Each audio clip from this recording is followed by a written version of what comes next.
Bonjour, bonsoir à tous, vous qui regardez les vidéos que ce soit le jour ou la nuit, ici DVD Pro Souvenirs, et oui, je continue encore sur l'année 2007, sans trop tarder, je vous le montre.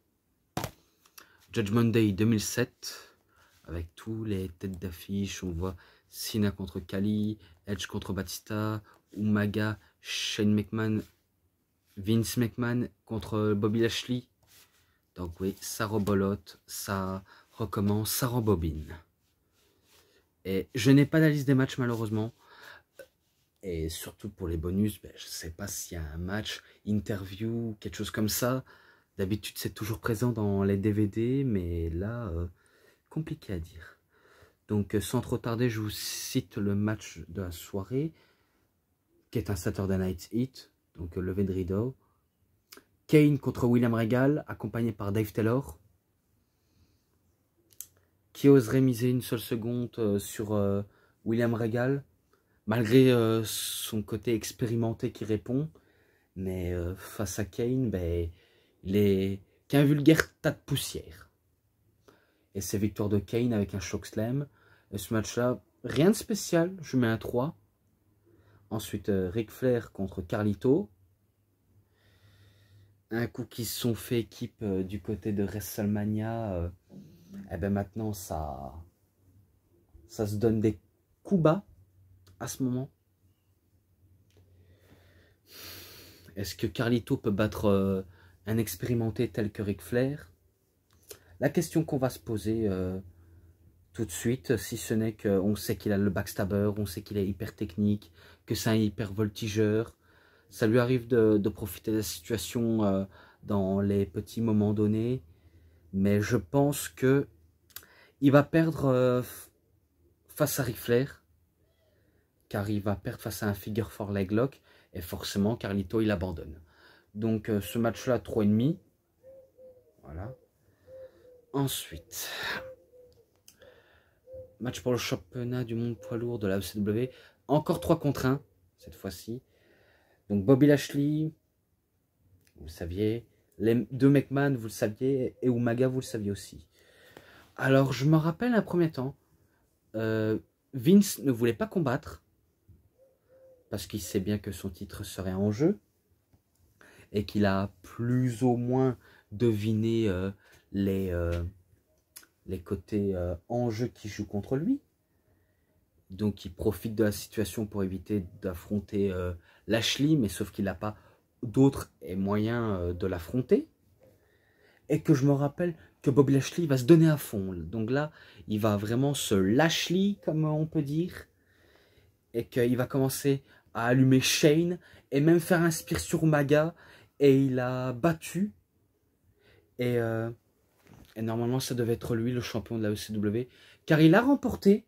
Et c'était la stipulation, car le titre était en jeu. Mais McMahon, il avait un coup d'avance. Donc, je vais vous citer ce qui est marqué. Puisque Lashley n'a pas épinglé M. McMahon, il n'a pas remporté le championnat. Ah, en fait, le but, c'est de détruire M. McMahon. Je croyais que c'était... Ah, mais maintenant, je sais la raison. J'ai cru que c'était pour le truc dopage. Oh putain, je suis vraiment un boulet quand même. Donc je m'excuse pour ce petite erreur. C'est Bobby Lashley qui remporte, mais par contre, on se doit de lui prendre le titre, car pour lui, Monsieur McMahon, il l'a pas, on va dire, infiniment battu. Pour encore plus nous énerver.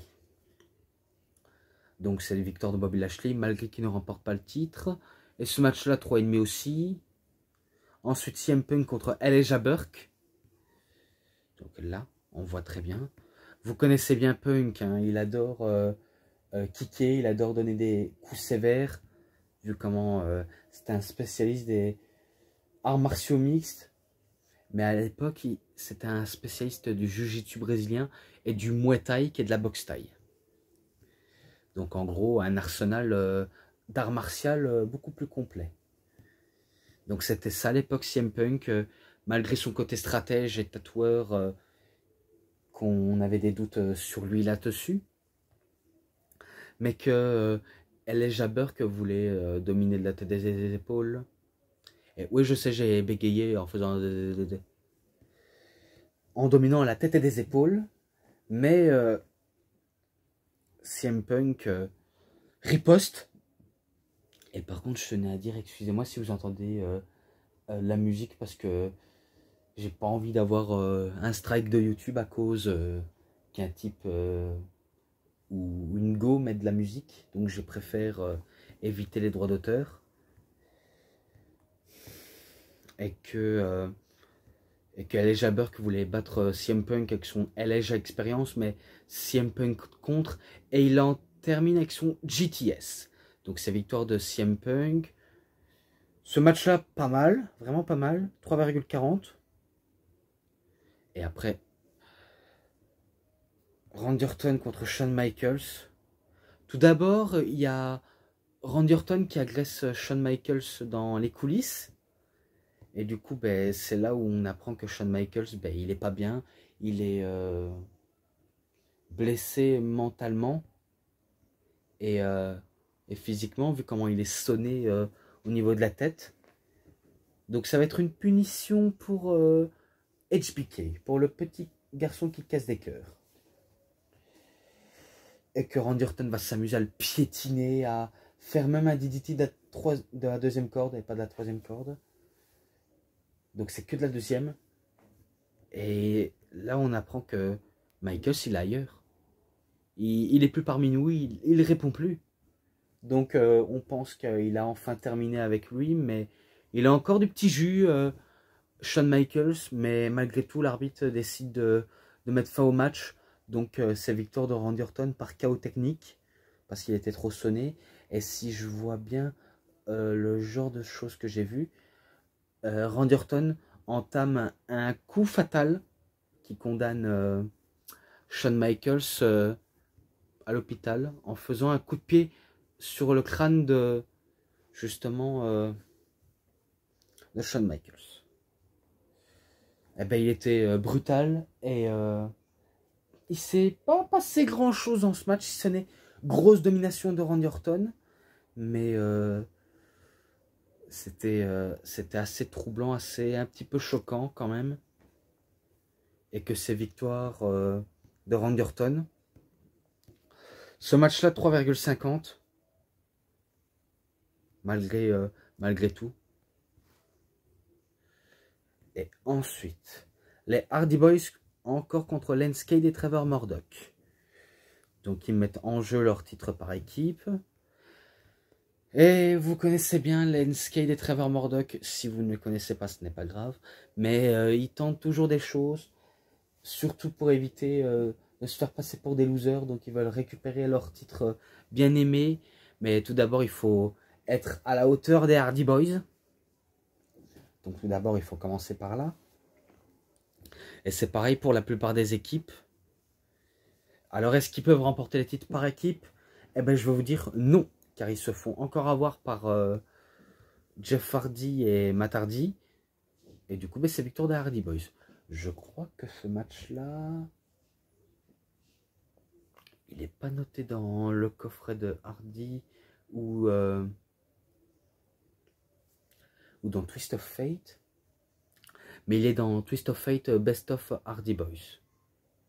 Donc si je l'ai noté, ce match-là, il sera en description. Ensuite, match pour le championnat du monde poids lourd, Edge contre Batista.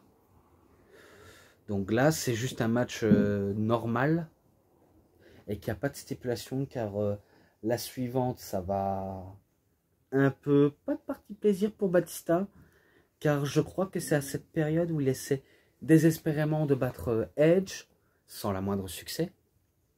Et pourtant, par le passé, il avait déjà battu Edge, quand il était champion du monde. Mais ça n'a pas du tout tourné pour Edge, mais ça a tourné plutôt pour Batista. Et du coup, ben, je pense que la boucle est bouclée entre Edge et Batista, et qu'il a voulu battre avec son Spinebuster ou son Batista Bomb, mais sauf que Edge contre tout cela, Et si je crois bien, il arrive à surprendre Batista avec un petit paquet. Je pense qu'il bat avec un petit paquet. Et qu'il bat Batista. Donc c'est victoire de Edge. Ce match-là, je pense pas déjà l'avoir noté, mais en tout cas, il faut que j'aille vérifier. Mais si je ne l'ai pas noté, ou si je l'ai noté, de toute façon, j'irai vérifier. Pour l'instant, je lui mets un 3,40 à lui aussi. Donc voilà. Ensuite, match au meilleur des 3 manches pour le championnat des États-Unis. MVP contre Chris Benoit.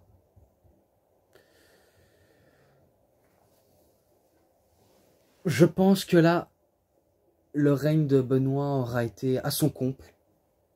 Vu comment MVP est déterminé à devenir champion pour la seconde fois. Donc il veut prouver qu'il est meilleur que Benoit sous ce coup-là. Et il veut le battre. Donc c'est pour ça qu'ils ont mis le concept au meilleur des 3 manches. Je pensais que Benoit allait en terminer vite fait avec son Creeper Crossface. Mais non, le match poursuit, continue. Et du coup, ben, si je crois bien, MVP prend l'avantage. Je me rappelle, il le gagne un premier temps avec son Playmaker.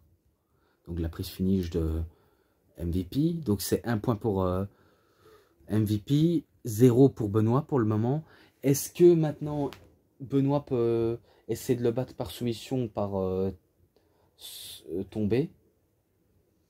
Donc, c'est dur à dire. C'est vraiment très très dur à dire. Mais il aura tout tenté. Mais je pense que il s'est fait avoir de manière un petit peu grossière. Mais que MVP entame avec un petit paquet en tenant le froc, je crois. Et du coup, ben, c'est victoire de MVP. Pareil, je pense que celui-là, je mettrai un 3,40. En ce moment, c'est que ça. Et c'est victoire de MVP. Donc, il n'y a pas à dire. Cette fois-ci, il a réussi à battre ses adversaires des différents pay-per-view. Et maintenant, John Cena contre le Great Khali.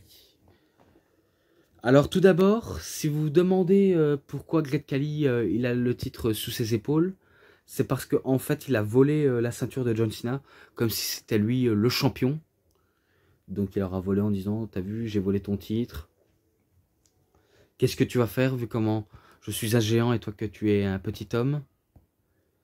Jamais sous-estimer John Cena, Monsieur Khali. Jamais le sous-estimer.